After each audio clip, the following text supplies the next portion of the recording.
Hello smarties, welcome back to SC educators. आज है हमारा day 54 of 360 degree maths part 1 of statistics. Statistics शुरू करेंगे, बड़ा इजी सा चैप्टर है। Mean, median, mode, empirical formula, कुछ हद तक आपको कुछ पार्ट ऑफ थियरी पढ़ना चाहिए फॉर एमसीक्यूज। एक्चुअल में your consistency today is your confidence tomorrow. Definitely आज अगर अच्छे से प्रैक्टिस करोगे तो कल एग्जाम में फंबल नहीं करोगे।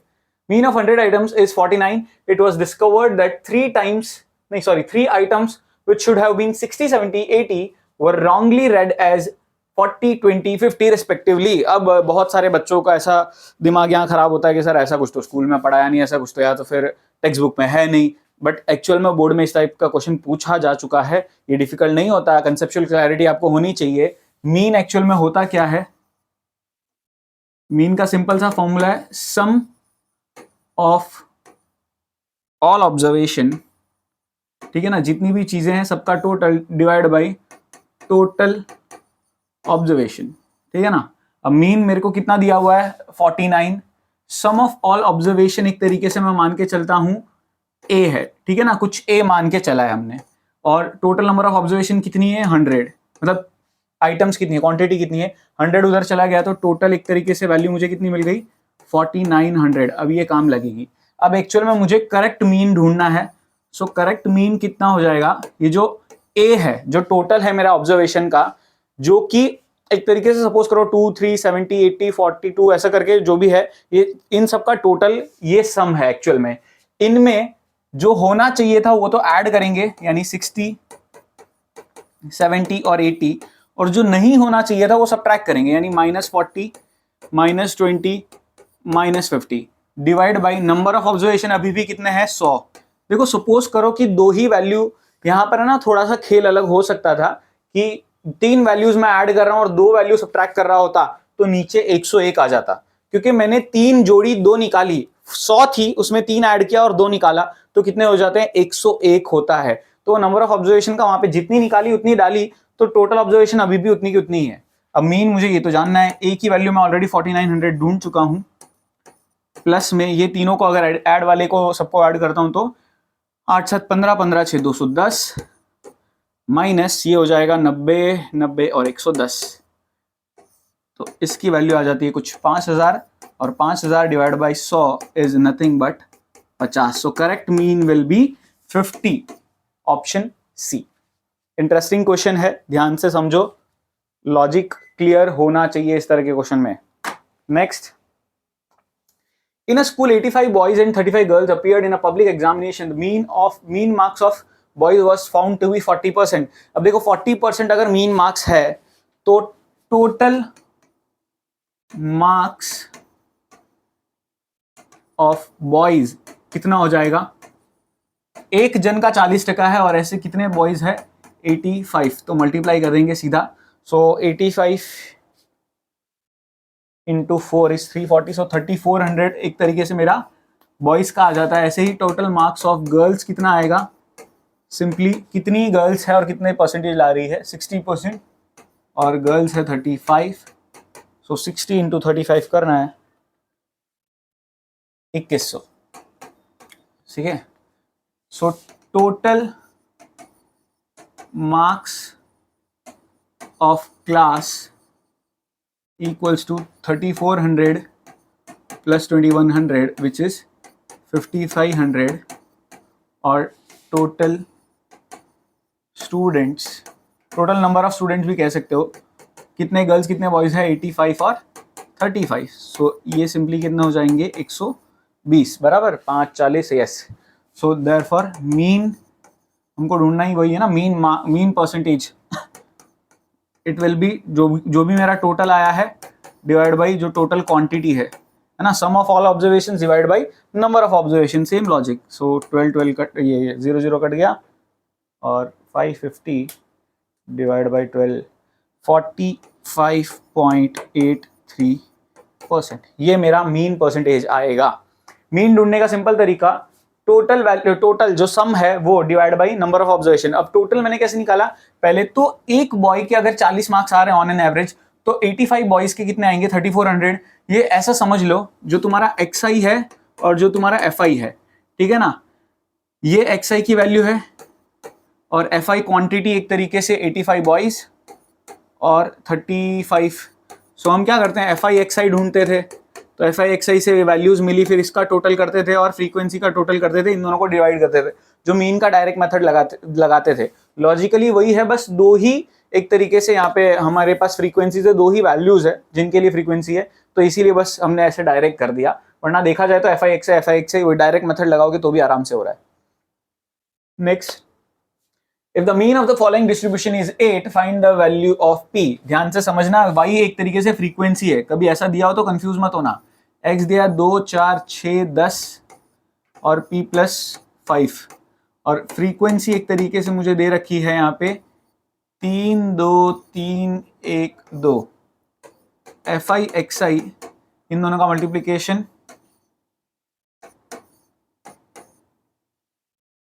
ये, चाहो तो ब्रैकेट खोल सकते हो, गलत नहीं है।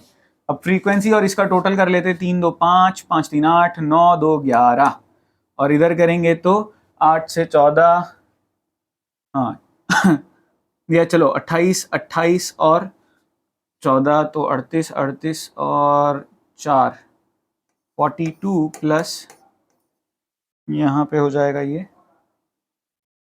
2 इंटू पी प्लस 5। ठीक है, ये दिस बिकम्स, सो मीन जो है वो मुझे दे रखा है 8, so this becomes sigma FI XI upon sigma FI, this is 8 and this is 42 plus 2 into P plus 5 whole divide by frequency का टोटल 11, ये हो जाएगा 88 इक्वल्स टू 42।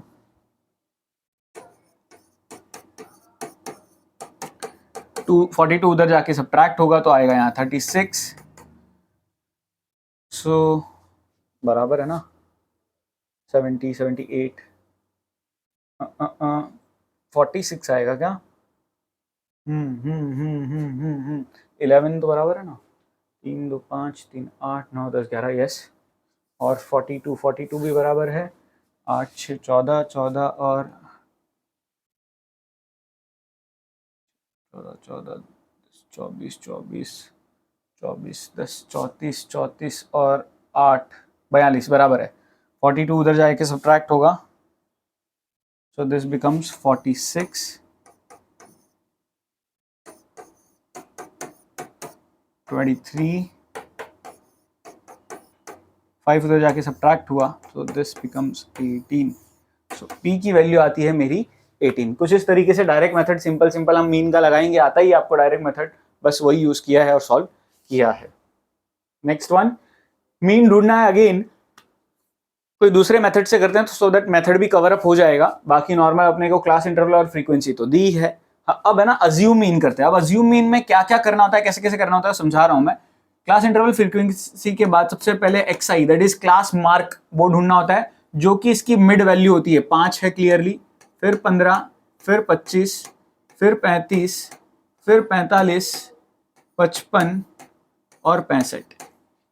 ठीक है, इसके बाद आपका आता है अज्यूम मीन मेथड में सबसे पहले इनमें से कोई वैल्यू को अज्यूम करो। अब देखो 1 2 3 4 5 6 7, तो बीच में से एक वैल्यू को हम अज्यूम कर लेंगे, इसको अज्यूम कर लेंगे A। अज्यूम मीन में देखो पहले और लास्ट वाले को छोड़कर बीच में किसी को भी अज्यूम कर सकते हो, बट सेंट्रिक वैल्यू को ज्यादा वैल्यू दी जाती है, मतलब उसको ज्यादा बेटर रहता है अज्यूम करना। बाकी अगर इवन नंबर ऑफ टर्म्स होते तो सपोज करो 6 टर्म्स होते तो तीसरा चौथा कोई भी ले सकते हो, उसमें कोई गलती नहीं है। ये करने के बाद आपको ढूंढना होता है DI। अब DI क्या होता है, XI माइनस A, यानी this minus this, 5 minus 35 which becomes minus 30 minus 20 minus 10 0 10 20 and 30। फिर आता है आपका FI DI। तो फ्रीक्वेंसी की वैल्यू 4 है, DI की वैल्यू माइनस 30 है, सो माइनस 120, फिर minus 4 2 8 so 80 minus 70, then 0, then 12 10 120, 8 2 16 so 160 and 5 into 30 is 150। इसका टोटल करना है और फ्रीक्वेंसी का टोटल तो 50 दे ही रखा है। अब इसका सिंप्लीफिकेशन थोड़ा फटाफट से कर लेते हैं। 150 प्लस 160 प्लस 120 माइनस 150 माइनस 120, 160 आएगा। अब मीन सिंपली, मीन जिसको एक्स बार से डिनोट करते हैं वो क्या होता है, सिग्मा, सॉरी अच्छा हम कर रहे हैं assume mean method. So assume mean method के हिसाब से फॉर्मूला लगाते हैं, तो A plus sigma F I D I upon sigma F I. Assume किस चीज़ को कर रखा था हमने, 35 को, प्लस 160 डिवाइड बाई फ्रीक्वेंसी का टोटल 50 है हमारे पास, 0 0 कटा, ये आ जाएगा 3.2, ठीक है। डेसिमल में जब इसको ढूंढेंगे तो 3.2, और अगर हम इसको ऐड करते हैं तो 38.2 ये मीन निकल के आता है। वेरी इजी, ये होता है हमारा अज्यूम्ड मीन मेथड। इस तरीके से अज्यूम करना है, ध्यान से देख लो, समझ लो, काफी अच्छा क्वेश्चन है, ठीक है। Next, the mean of the following distribution is 18, find the frequency of the class. अब की बार फ्रीक्वेंसी ढूंढनी है, तो फ्रीक्वेंसी ढूंढने के लिए ना दो तरीके हैं। एक तो आप स्टेप डिविएशन, ऐसे तो कोई भी मेथड कर सकते हो, बट ध्यान से सुनना समझना, कभी भी मिसिंग फ्रीक्वेंसी का क्वेश्चन आए तो चलो ठीक है, कुछ नहीं, मिसिंग फ्रीक्वेंसी में वैसे कोई मेथड यूज कर सकते हैं जिसमें आपको कैलकुलेशन सिंपल लगता हो, वो कर दो, कोई दिक्कत नहीं है। मुझे सबसे सिंपलेस्ट मेथड लगता है, अगर मिसिंग फ्रीक्वेंसी आए या ऐसे थोड़ी सी भी बड़ी वैल्यू हो, स्टेप डिविएशन मेथड। अब स्टेप डिविएशन मेथड क्यों, कैसे इजी होता है ना, वो समझ लो। स्टेप डिविएशन हमेशा ऐसे ही करना होता है, एकदम सिंपल तरीका है। सबसे पहला स्टेप तो देखो एक्स आई ही ढूंढना है, यानी इन दोनों के बीच की वैल्यू, तो वो हो जाएगी 12, 14, 16, 16, 18, 20, 22, 24, ये तो हो गया हमारा एक्स आई। इसके बाद एक चीज आती है, that is U I. U I क्या होता है, ध्यान से समझना। ऐसे तो इसका फॉर्मूला वाइज यू आई का लॉजिक होता है, जो हम डी आई ढूंढते थे एक्स आई माइनस ए करके, उसी डी आई वाले में से अगर मैं एच से डिवाइड कर दूं, एच क्या होता है, ये क्लास की साइज, इन दोनों का जो डिफरेंस है, कितने कितने का गैप है, 2 2 का गैप है, तो 2 से डिवाइड करना। लेकिन मैं यूआई का तुमको शॉर्टकट ट्रिक बता दूं, सबसे पहले तो ए अज्यूम कर तो लो। देखो अज्यूम तो करना ही पड़ेगा, चाहे आप स्टेप डिविएशन करो या अज्यूम मीन मेथड करो। अब यूआई ढूंढने का सबसे सिंपलेस्ट, एकदम आसान तरीका, ए जिसको अज्यूम किया ना उसके सामने लिख दो 0 0, ऊपर जाओ नेगेटिव में, नीचे जाओ पॉजिटिव में, दैट्स इट। अब लास्ट आ जाता है आपका F I U I. 3 into -3 that is -9, 6 into -2 -12, 9 into -1 -9, 0, f into 1 f। हाँ, एक चीज जरूर ध्यान रखनी है, कभी भी मिसिंग फ्रीक्वेंसी वाले के सामने जो एक्स आई वाली वैल्यू होगी उसको ए अज्यूम मत करना, नहीं तो आपका क्या है, ये वाली चीज ही 0 हो जाएगी, तो एफ की वैल्यू आप ढूंढ नहीं पाओगे, बहुत मेहनत करनी पड़ेगी अननेसेसरी। इसीलिए कभी भी इस तरह का क्वेश्चन आए तो जो मिसिंग फ्रीक्वेंसी है उसके सामने वाले को ए अज्यूम मत करना, मतलब एक्स क्लास मार्क में मिसिंग फ्रीक्वेंसी के अलोंग जो क्लास मार्क की वैल्यू होगी वो ए अज्यूम नहीं करनी है। 5 into 2 10, 4 into 3 is 12, इसका समेशन करना है अपने को। सो 3 6 9 9 9 18, 18 और 13, 18 और 12 30, 31, 31 और ये 9 40, सो 40 प्लस एफ इसकी वैल्यू, और यहाँ इसकी वैल्यू देखा जाए तो 13 10 23, 23 में से हमारा जा रहा है 18 और 12 यानी कि 30, सो माइनस का 7, सो एफ -7 बन रहा है ये, ठीक है ना। 23 में से 30 चला गया हमारा, सो 7 बच गया बराबर। अब मीन का सीधा सीधा फॉर्मूला आप लगा लो। आप मीन क्या होता है मेरा,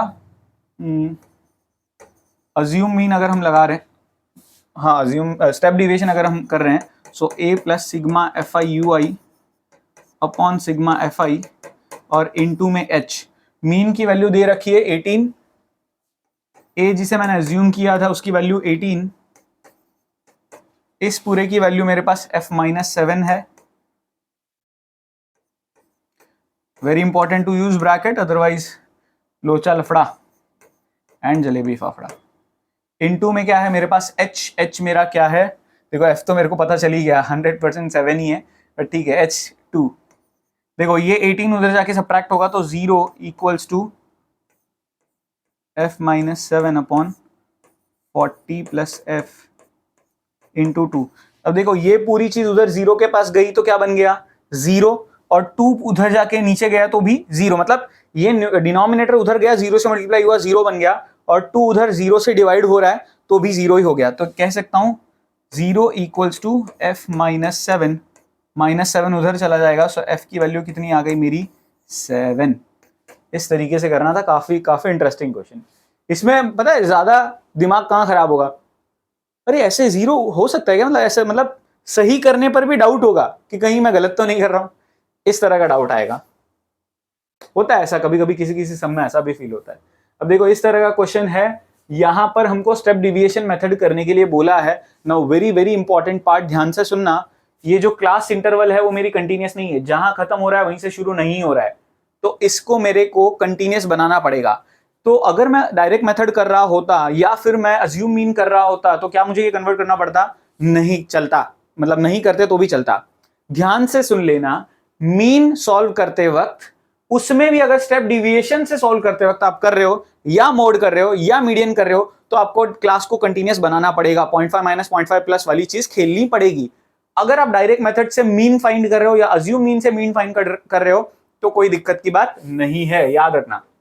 सो पहले तो ये मेरे क्लास इंटरवल जो है वो सिंप्लीफाइड फॉर्म में क्या हो जाएंगे, यहां बाजू में लिख देता हूं, 39.5 से 42.5 एंड 42.5 से लेके 45.5, 45.5 से लेके 48.5,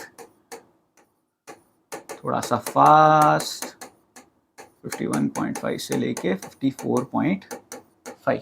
अब मैं अगर आपको और नेक्स्ट लेवल थोड़ा सा नॉलेजेबल अच्छे से बनना है तो समझो क्यों कन्वर्ट करने की जरूरत है स्टेप डिविएशन से करते वक्त, क्योंकि स्टेप डिविएशन का जो फॉर्मूला है ना उसमें हम मल्टीप्लाई बाई h करते हैं, ठीक है ना, क्लास साइज से मल्टीप्लाई करते हैं। तो क्लास साइज से अगर मैं मल्टीप्लाई कर रहा हूं, उसको यूज में ले रहा हूं, तो क्लास को कंटीन्यूअस होना बहुत जरूरी है। और क्लास अगर कंटीन्यूअस नहीं है तो मैं क्या कर दूंगा, वैल्यू यहाँ पे 2 का डिफरेंस है, h की वैल्यू 2 पुट कर दूंगा, और h की वैल्यू 2 पुट करते ही आपका सम पूरा गलत हो जाएगा। ये क्लास इंटरवल यूज करना है, फ्रीक्वेंसी xi, क्लास मार्क चाहे इसकी बीच की वैल्यू ढूंढो चाहे इसकी बीच की वैल्यू ढूंढो, सेम टू सेम ही होगी, विच इज 41, देन 44, 47, 50 एंड 53, ठीक है। अज्यूम कर लेंगे इसको a, ui ढूंढना तो बहुत आसान तरीका, 0, -1, -2, 1, 2, fi ui 7 into -2 -14, 10 into -1 -10, 0, 9 1s are 9, 8 2s are 16, so this becomes 16 और 9 is 25, 25 में से 24 चला गया, so 1 मिलता है, बराबर है ना, यस एकदम सही है। फ्रीक्वेंसी का भी टोटल कर ही लेते हैं, यहाँ पर 17 और 15 हो जाएगा 32 और 8 49, सो अपना मीन जिसका फॉर्मूला ये है sigma fi into h।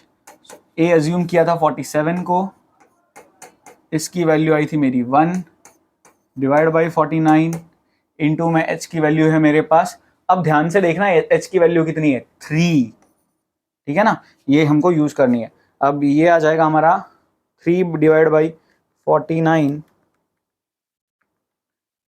so this becomes 47 plus 0.06, so final answer will be 47.06। ये मेरा एक तरीके से मीन होगा, the mean of the following data is 47.06। ये फाइनल इंग्लिश स्टेटमेंट आपको लिखनी है। आई होप समझ में आ गया, काफी interesting question, and that's it for the day. आज कंप्लीट हो जाता है हमारा। आज का कोड नोट कर लो, आज का कोड है 9176, 9176। I hope 76 9176। आई होप आपको सब कुछ समझ में आया होगा। Thank you so much for watching, मिलते हैं नेक्स्ट वीडियो में।